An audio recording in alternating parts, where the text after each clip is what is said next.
the sort of olden days of social, like the 2010s, people basically put their TV commercials on social, and those are very pretty and horizontal. The last 5 years, there's been a shift among the smarter companies that we've helped scale at ReadySet, for example, very quickly to vertical ads that are more like tell it like it is, more real, more shot with a phone. We got rid of all our red cameras a few years ago.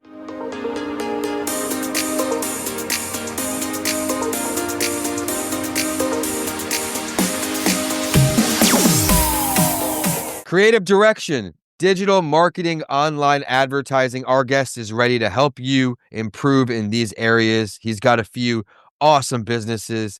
ReadySet, where he's helped countless consumer brands supercharge their growth through UGC creative ad strategies and manages services across media channels. And then he's got Airpost, his latest venture, where he aims to democratize and automate video ad production, making it possible for everyone and all brands of all sizes to create high volumes of UGC video and creatives without the hefty price tag. He's got a lot of other experience we'll dive into today, but first, let me welcome you, John, to That Entrepreneur Show. Thank you, Vincent. Happy to be here. I'm excited to have you. Where are you streaming in from today? Menlo Park, California. Menlo Park, California. Okay, so you're just getting started in your day. We got a little time zone change. I'm over here in the afternoon as we record this. And as we are, let me welcome you to That Entrepreneur Show. Thank you for joining us for another value-filled show. Remember to subscribe to stay current with all of our rock stars we bring on here today. As I mentioned, nearing 20 years in experience in these fields. A lot of ups, a lot of downs, but we're going to learn how we got here today. Everyone, thank you again for tuning in. Keeping this a top 2.5% global show because of great guests like today. John, I like to run these shows in phases. Let's go back in time. Why was entrepreneurship the choice for you? I kind of always knew that it was kind of inescapable for me. I remember when I was coming out of college, I said to myself, I promised myself, if by age 30, I hadn't started my own company, which, when you're coming out of college, it's a pretty scary proposition, or at least it was then. Yeah. That on my 30th birthday, I had to quit whatever job I had and try. It turned out coincidentally on my 25th birthday, I went into my boss, the amazing, legendary Cliff Freeman. He did Where's the Beef, Pizza, a lot of famous ad campaigns. And I was working for him as a creative and said, I'm leaving advertising and I'm going to go start a restaurant chain. So that was my first entrepreneurial venture. I come from a family of entrepreneurs, Vincent. My father, my uncle, my brother, pretty much everyone I'm related to has started something. Even thinking back to like when my great grandfather came over from Europe, with a few bucks in his pocket, started a men's clothing store. I mean, it's just been in our family forever. I love it. Well, what was one or however many lessons learned from that first entrepreneurial endeavor that you were able to apply to your second go around? Oh, I could talk for hours about that. I called my restaurant's experience like an MBA in real life.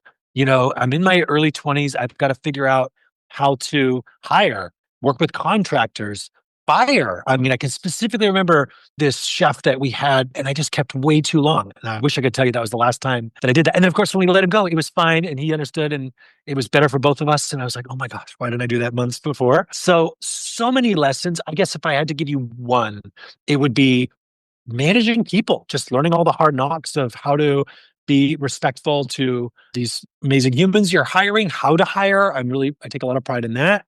How and when to let someone go for both your sakes, and then just managing an organization. That's a big thing. And the restaurant's like a crash course in that. Oh my gosh. And it certainly is challenging. I mean, as I've scaled, you have to learn to manage more personalities, hiring and firing. Now that you've gone through some of these instances, we could say, of not the right fit, having to move on from employees, what is some advice you can offer our audience if they end up being in the same shoes? I'm going to twist your question a little bit to answer a different one, then I'm going to answer yours. The thing that I learned from that, because there's biases, all kinds of crap that can get into people's heads, it's having values. And so like when my co-founder of ReadySet and I talk about, whether someone's working out, one of us inevitably will say, we'll go back to our 5 core values. If it is to be, it must come from me. It will be okay. That one's actually written on my coffee cup. Like we've got 5. And then we'll go, oh, like, kicking up dust and making a big deal out of every little thing, and it will be okay. Like, let's just think through that. So when there's a values violation, it becomes an easy decision. So I think if you don't have values, if you don't have things for people to grab onto, if you don't have people who know what the owners of the company expect, then it's really on you as the owner of the company. As the CEO, as an owner of a company, how is the best way you found to go through that process once you have determined, hey, it's not a good fit, let's move on? Starting with how not to do it, in my opinion, is a pip. Hey, like, listen, this isn't working out. So we're gonna have this 90-day plan and I have these bullet points. And that's the way that majority of people do it. I mean, huge companies, Netflix has always hated it. Microsoft stopped doing it. We saw it at Airbnb, people on it. I think they don't work for several reasons. Briefly, you know, oh, okay, they're saying if I do these things, show up on time and finish this project by 4 weeks from now and blah, blah, blah, blah. I guess that means I won't be fired. So they typically dive in and do those things. And then after the PIP, it's like, oh God, they go on another PIP and there's legal stuff, the HR stuff. It's just like my old boss at BlueStacks, the company I was at before Airbnb, rather. Sometimes he would think in things, and not in terms of like quarters or business, but like life. Like you don't want to spend 6 months of your life or 6 months of this poor other person's life dancing around something when you both know it's not working. So I guess I would summarize this and say how to do it, Vincent, is this like trust your gut. It's very, very rare that when something is like, I don't get energy from getting on the phone with this person. I don't feel like they're adding a lot of value to the company. Oh, but maybe this, maybe that. Definitely look at yourself. Like, am I setting them up for success? Is their role clear? And the times I've had those thoughts and feelings, and then it's like, oh man, I was so off. They're amazing, actually, is almost zero, if I'm being honest. Got to go with your gut, is what you're saying. Yeah, and I want to be clear. I don't want it to sound negative. It's the other way too, man. When someone joins and their fourth day, they're like, I noticed that we do this thing this way. I put together this ideas, or I put together this deck, or I did a thing, and I don't know if it's helpful, but like, yeah, it's helpful. And like, I always visualize those folks as like, is someone running alongside of you on the trail? Are they running behind you? And you're like, come on. Oh, well, just come up here. Or that person I was just describing, they're running ahead of you, like going down the trail into the woods. Come on, let's go. Okay, hey, I'm right behind you. Like those are rare, but when you find one, like stay with it and go with your gut there too, and give them a promotion, give them whatever money they need. I absolutely love it. This conversation has been lights out already. Everyone, be sure to stick around to the end of the show. We'll let you know how to get in touch with John, all the great things he's doing. We talked about the restaurant, teased the other two projects the companies are involved with. Let's talk about which one was chronologically after the restaurant group. Sure. So after the restaurants, I was like, okay, restaurants didn't work out. It was all fine and good. Basically we kept breaking even and it wasn't going to be Chipotle. And I had a couple of them in New York and decided to wind them down. And then I was like, who's going to hire, this guy who's been leaning under fryers and, in the restaurant world, in the tech world, because I was very intrigued by the tech world. Ended up getting a couple of offers, joined an amazing company called BlueStacks, grew that to 1 billion downloads from pre-launch. That's still the premier way to play any mobile game or app on your laptop, on your computer. And then joined Airbnb in 2016, ended up leading global product marketing there, which was incredible masterclass from our CMO on what great looks like. And then started Ready Set, digital agency. No idea if anyone would want to buy any of these vertical Instagram video ads or paid social stuff. And that grew to a couple hundred people. Worked with amazing clients, DoorDash, Hims and Hers, still clients today. And then stepped away from that in January 2025, left it in the incredibly capable hands of my co-founder, who's CEO now, and started Airpost to really like build creative at scale and speed for the AI era. So whether it's agencies, whether it's in-house teams, one of these customers was saying to me, she's at a direct to consumer company spending a few $1 million a month on Facebook. It takes me 6 to 8 weeks from like having an idea at the whiteboard that we need more listicles to actually having the ad live in my account. And with AI, not just AI video, but like orchestration, taking footage you already have, mixing it with our proprietary library of hundreds of thousands of pieces of footage, you can make ads in hours, not months. I absolutely love that and the inspiration for everyone to find new ways to grow, be open to new ideas. And that's just what he's shared here. Now, with Airpost, this is your current company right now, your main focus. How do you see this evolving as the new year's coming now, the next couple of goals? What can we expect to see from this amazing company? Thank you. Yeah, we're off to a really fast start. We've got some really big clients. We're focused on companies spending 250K a month or more on Meta, TikTok, et cetera. We've got a really great tailwind with the models, right? So as VO3 comes out, when VO4 comes out from Google, when the line between what's real and what's AI starts getting so hard to discern, that's extremely helpful for where we are headed. Yeah. You hear people sort of give these visions and prognostications. Oh, all the agencies, all the TV channels, everything's going to go away because you're just going to have it all be AI. I think that's true. I think that's probably some years away. So what we're doing, where we're positioned to answer your question is we're hyper specific to marketing growth teams at big companies trying to scale, spend on Meta and TikTok and other platforms way faster, test different things. And that's all we do. So like our features, Vincent, aren't always sexy. It's like, oh, you use a Google Sheet to map which of your hundreds of ads are live or not. And you want that when you go on a drop down and say approved, it automatically in Airpost and our platform approves that ad. Like these are unsexy things, but I really believe that last 5 miles of AI, going from, yeah, I went on VO3 and I made a funny thing that looks kind of like an ad, to like when you're in that chair, which I have massive empathy for, of the head of growth, and you're responsible for spending millions of dollars a month and making more money back, you're not just going on VO3 and making a clip. You need a partner who's really helping. So lastly, we are a hybrid of software and service. Okay. We have software that's powering these things, making you this grid of beautiful ads with voiceovers, and some of them are long form and all kinds of different dynamic motion graphics and things. And we have the best creative strategy leaders on our team in the machine, going in and punching up the copy, removing a clip that's weird. And then we put the editing tools in the customer's hand as well. Super Fisher pricey, simple. Most people, 90% of it, they just want to change a word or three, swap out a clip or two, and we give them that as well. So I think we have a tremendous base, both of software and customers, and we're growing really quickly. I absolutely love that. And again, congratulations on your continued success. I look forward to seeing things unravel now that we're connected.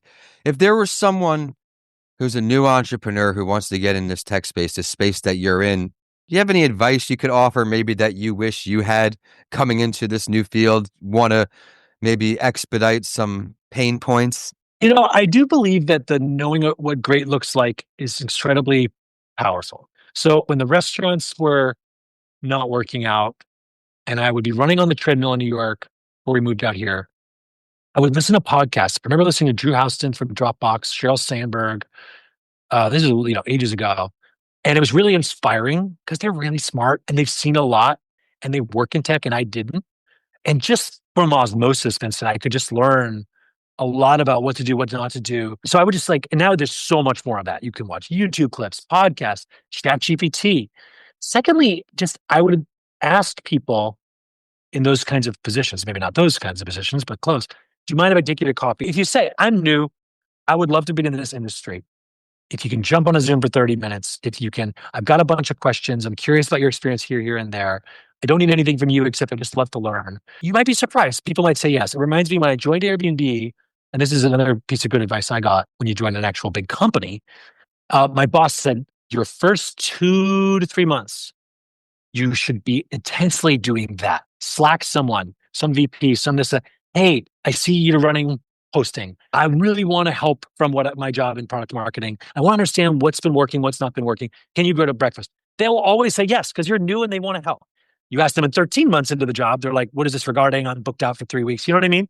So just ask for help, be respectful, come prepared with questions, and read and listen. And you'll feel much more confident. I love that. Asking for help, everyone, is not a sign of weakness, but strength, because you're recognizing you need to improve in certain areas. And in life, we can't possibly be good at everything. We need to find ways to supplement our strengths and our weaknesses, right? With some great help, with great advisors, finding mentors. Would you say finding a mentor in your career was very pivotal to your success? Huge, huge. I found one in my first week out here, and he has been absolutely pivotal to this day.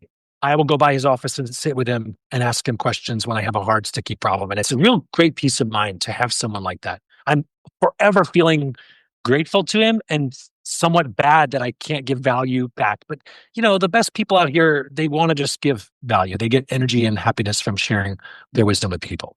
I love that. And that's why I'm very grateful you came on this show. One of the show's many missions is to do just that, help people for everyone. But of course, this is a free resource. You can go on a podcast. You could check out and learn so much from someone like you, someone who's been through the trenches, had a couple companies, and we're able to go back and forth. So I absolutely love that. All right, before I let you go, I want to touch on another area, UGC ads as a game changer for DTC brand growth. I know this is an area of your expertise, so let's dive in.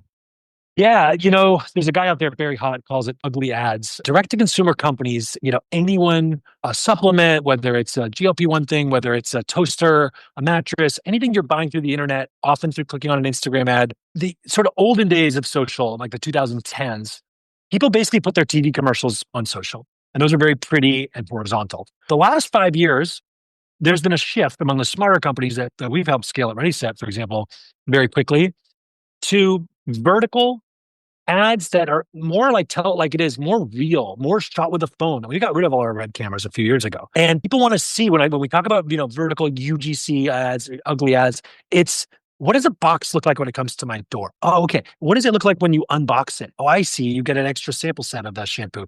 Um, how do you put it on? We call it useful information delivered uniquely. Learning about the problem, like, oh, I have rosacea, but I never knew that actually it's genetic. And I'm watching this piece of content because I'm learning something, not because it's selling to me. So all those nuances, all that strategy, a lot of it comes from, frankly, the direct response, like TV ads in our childhood, really propels a brand. And people often don't necessarily want to sort of admit it, even to themselves, that they buy from ads like that. But it's true. It's like vertically shot, stuff with the phone, a real person that I can relate to, telling me the real about that product. Those ads work. And I would say that I would have guessed, I've been wrong about this.